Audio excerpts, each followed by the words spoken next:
ल है साथीहरू फाइनली चाहिँ हामीले आरटिआर 162B को फुल इन्जिन खोलिसकेका छौँ। अनि के काण्ड भएको छ भने एकचोटि दामीसँग हेर्न सक्नुहुन्छ।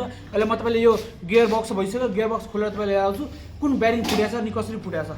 ल दामीसँग म तपाईँलाई हेराउँछु। यो भयो इनपुट साफ्ट है, तपाईँको क्लच प्लेटहरू प्रेसर प्लेटहरू बस्ने घाट यही हो। ल हेर्नु त यो हेर्नु, यो काण्ड भएको फाइनली काण्ड भएको हेर्नु त यहाँ एकचोटि। यहाँ जुन ब्यारिङ बस्छ यो ब्यारिङ अब त टुक्रा टुक्रा भएर एकचोटि हेर्न सक्नु। यो टुक्रा टुक्राहरू यो छ।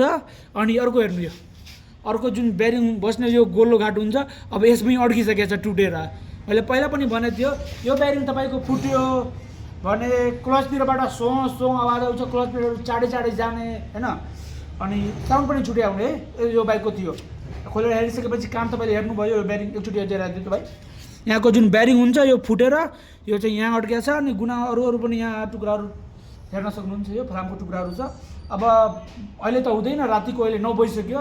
अब भोलि चाहिँ यसको हामीले फुल इन्जिन रिपेयर गर्ने हो। पुरै दामीसँग एकचोटि हेर्न सक्नुहुन्छ। कनेक्टिङ पनि यो भइसक्यो। कनेक्टिङ पिस्टनहरू सबै हामीले अब चेन्ज गरेर नयाँ बनाउने हो। अनि तपाईँले साउन्ड पनि सुनाइदिन्छु है। भोलि बेलुकासम्म चाहिँ यो बाइक चाहिँ रेडी हुन्छ। अनि भोलि म तपाईँहरूले साउन्ड पनि सुनाइदिन्छु के कस्तो हुन्छ भनेर दामीसँग। ल